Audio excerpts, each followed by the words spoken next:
Hey everyone, this is Prince Watercrest and welcome back to Let's Play King's Quest V for the NES.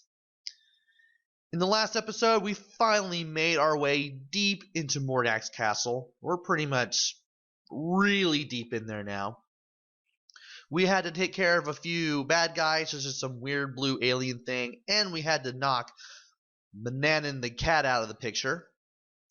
And now we are in Mordack's study. We've learned about a few spells. I'm assuming that's what those symbols are for. And after I paused the game and waited a little while, Mordack shows up in his bedroom and retires to his bed. Go into his bedroom, go to the menu, select a hand, put the cursor on the little shining thing on the table, and then get out of there. You now have Mordack's wand. From this room, you want to go right.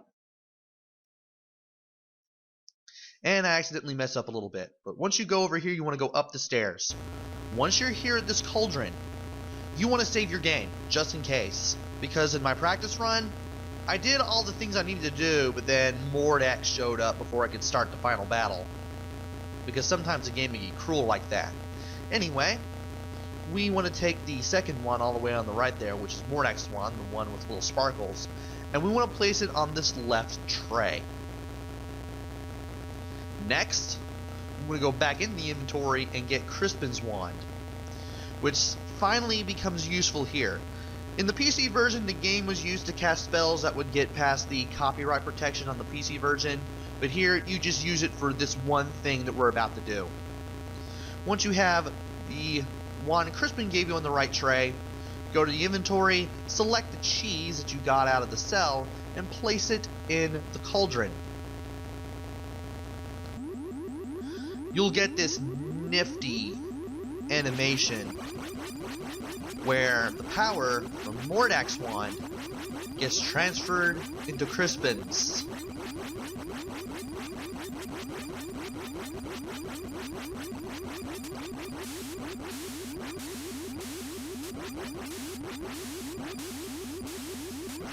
This is a very interesting sight to see, even though the sound could probably be abrasive for some. The game's sound isn't very sonically achieving, I guess you could say. It's not very sonically ambitious. That's what I meant to say.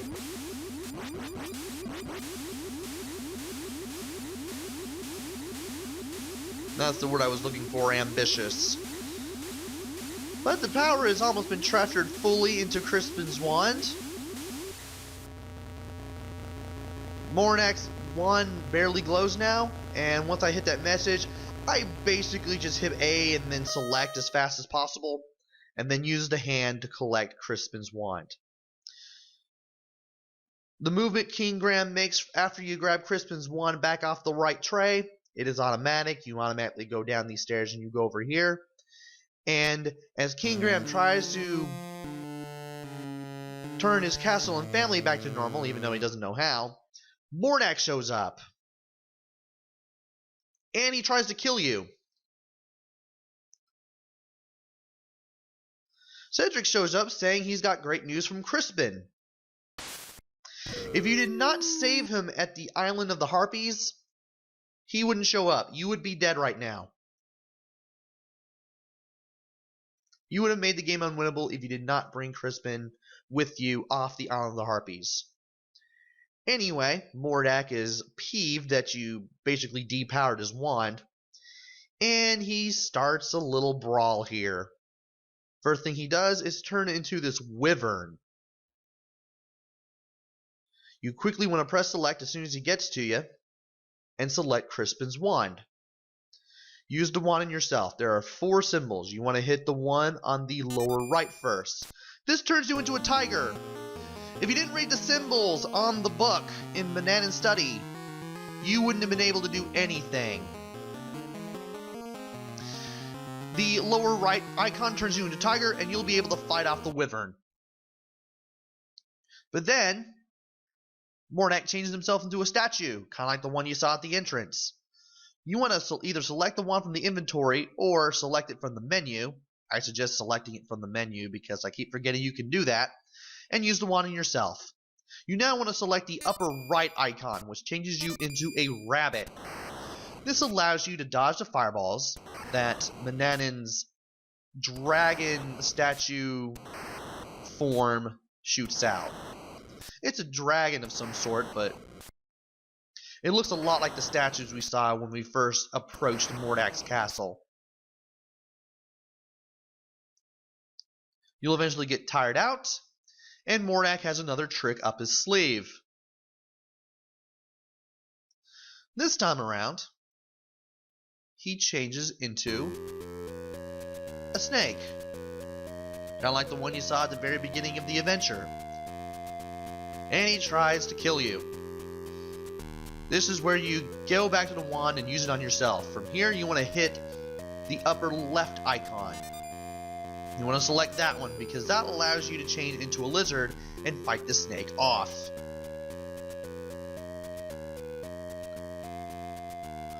Mordack realizes he's running out of options as you continue to fight him off. He then sets himself on fire. You quickly want to press the select button, use the wand on yourself, and select the lower left icon, which is the one with the rain cloud on it. Graham will turn back into human form and create a little rain cloud which extinguishes the fire that Mordack has turned himself into. Mordack shrivels away from the rainwater hitting his fire form, and Mordack is no more. We've done it. We've beaten Mordack. We try to bring our castle and family back to normal, but the wand no longer works. Princess Cassima shows up. She's afraid that Mordack may not be completely gone. But we tell her the good news that he actually is. And Mordack will never bother anyone else ever again. But that leaves us with the problem of what to do with the castle and our family. He has no idea how to turn them back to normal.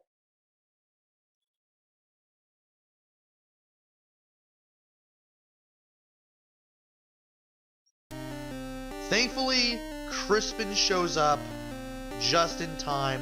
Some sort of Deus Ex Machina kind of situation. Apparently he seems to have figured out that we were at Mordack's castle and we did what we had to do and we done it. And turns out while Crispin was gone, he asked around and found out that Alexander, our son, changed Manannan into a cat during the events of King's Quest III.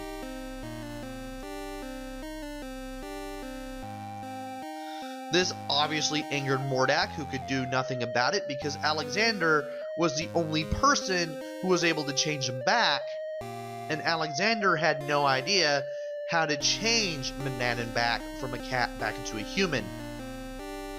Not surprisingly, Mordack took the family and the castle in revenge and tried to force Alexander to restore Manannan back into human form.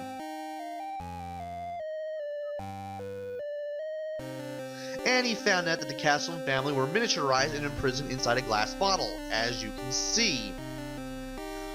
Thankfully, Crispin has found out how to change everything back to normal. The first thing Crispin does is return the family back to normal. We finally get to see Valenice, Alexander, and Rosella again.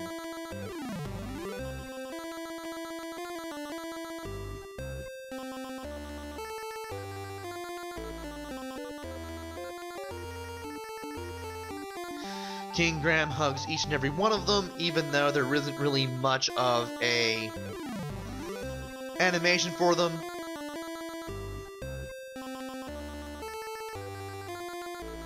Then King Graham introduces his family to Cassima.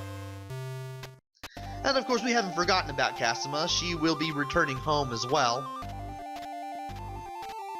along with us to Daventry her back to the land of the Green Isles. And again, Graham introduces Princess Cassima to his family.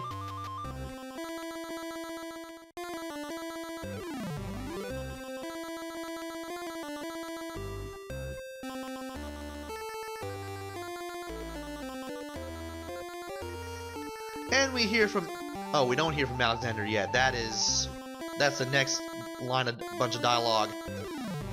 And of course, he introduces his family to Princess Cassima, and credits her with his success of making everything right as rain again.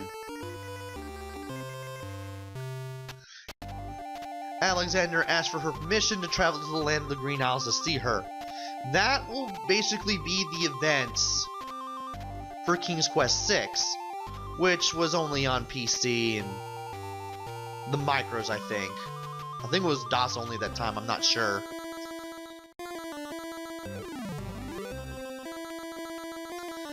After everybody is introduced to one another,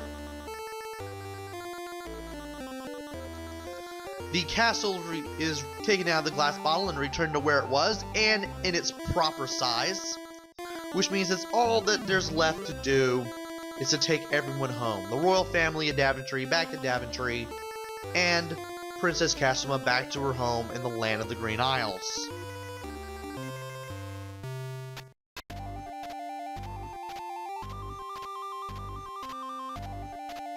Before that happens, King Graham asks about Cedric, because Cedric had been harmed by Mordack before we brought Mordack to his untimely end.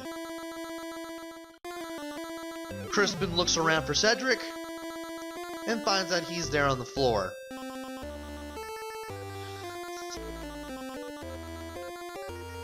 Thankfully, Cedric didn't die. He was just merely turned to stone because we weakened the effect of Mordack's wand. Thankfully, Crispin has the spell for such an occasion.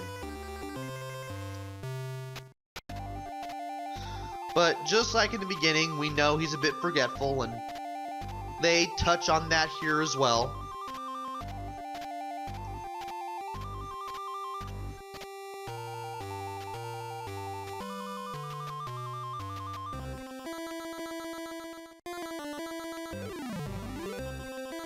Then he finally figures out the real magic word with his abracadabra, and Cedric is with us again.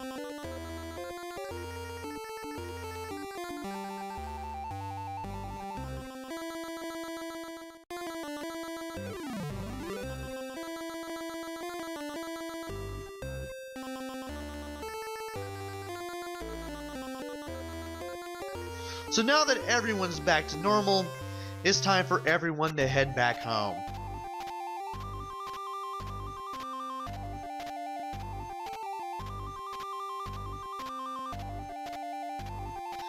Just before we go, King Graham thanks Crispin and Cedric for everything that they've done. Even though Cedric didn't really do much of anything except maybe get wounded at least twice.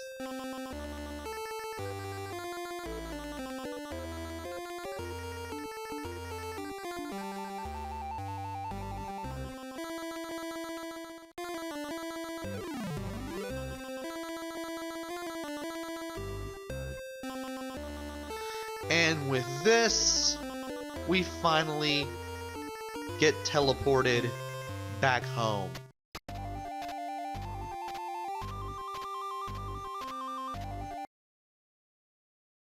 We're back in Daventry, and King Graham and his family walk back home. Also, I find it interesting that Alexander and Rosella have the same sprites, albeit recolors, of the same ones that Herbert and Alicia, the prince and the princess we helped with the whole Dark Witch thing in the message boxes. They had like the exact same sprites as Herbert and Alicia. I guess they only had so much memory to work with. But there we go. We've beaten the game. 260 points out of 260 possible, so perfect game right there. did everything I did, you will hopefully get 260 points as well. What do I think about this game? Well, I'm still sitting here scratching my head wondering why, and not necessarily how, but why this game was ported to NES in the first place. And more importantly, why Konami. I can understand why Konami published it, because Sierra was not really. They didn't really know how to publish a video game console game. They were all in the PC market at the time. The graphics, they're a bit limited compared to the PC ports. At least you can kind of tell what's going on. But I've seen better graphics. The sound and the music are kind of mediocre. There's nothing really that wild about the music and sound that I can think of. Play control is okay. You control Graham with the control pad, and when you're on the menu or you're moving the cursor, you get used to it after some time. The weird part is actually moving the cursor around. You see, when you hold the direction down, you go slow for about a second, and then after that, it just goes at Mach speed.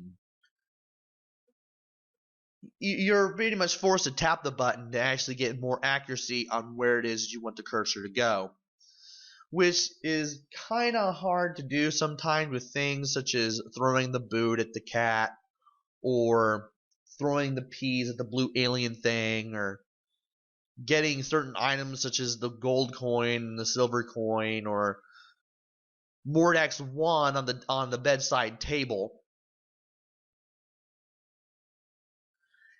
And also, some of the puzzle solutions are just way out there.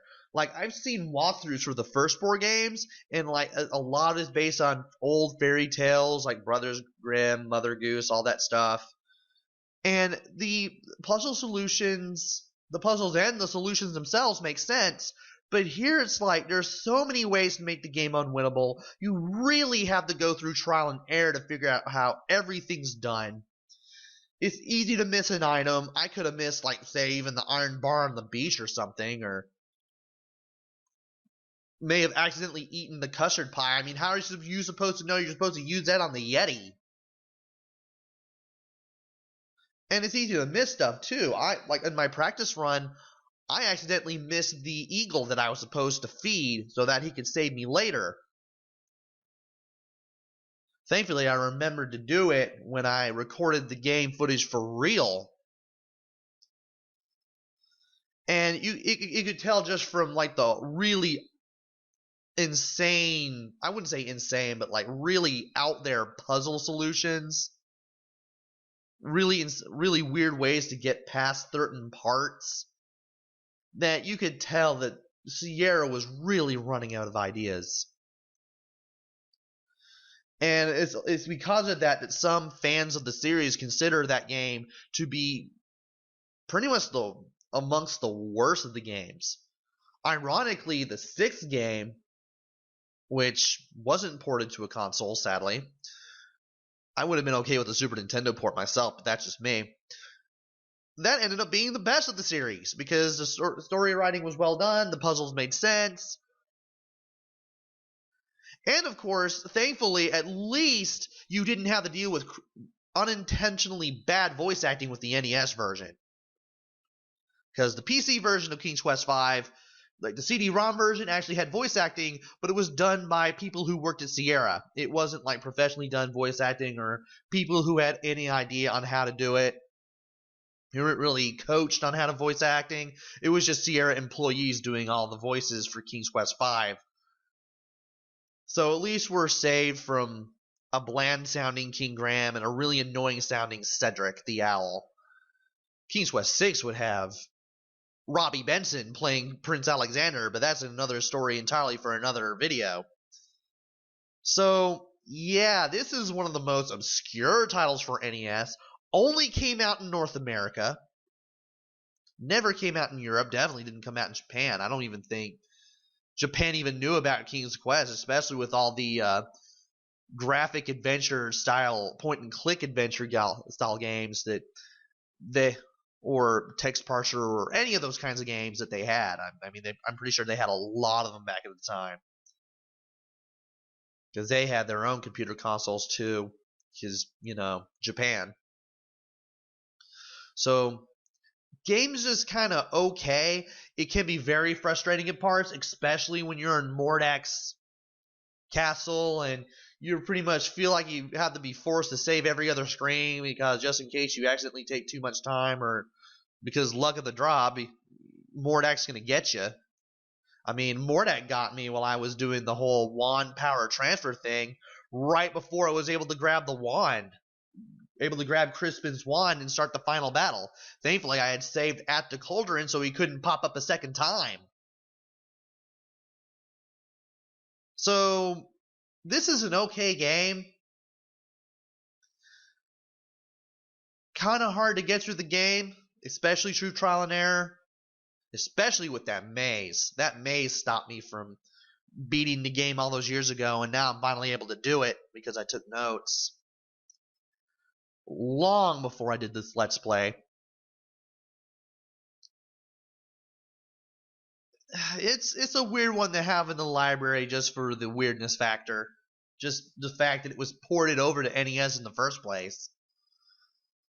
Just be prepared to really use your brain a little bit, do a lot of stuff through trial and error, and be sure to try to get through the game in one sitting and use that password setting in case you can't, because that password can definitely save you. As is that temporary save file system. That'll definitely help save you too. But at this point, I'm just rambling. I've been rambling for about 7.5, maybe 8 minutes. So hopefully, I'll be back with another game. Don't know what that'll be. Hopefully, it'll be better than this one. Until then, this is Prince Watercress. Take care, stay safe, thanks for watching, and see you guys later!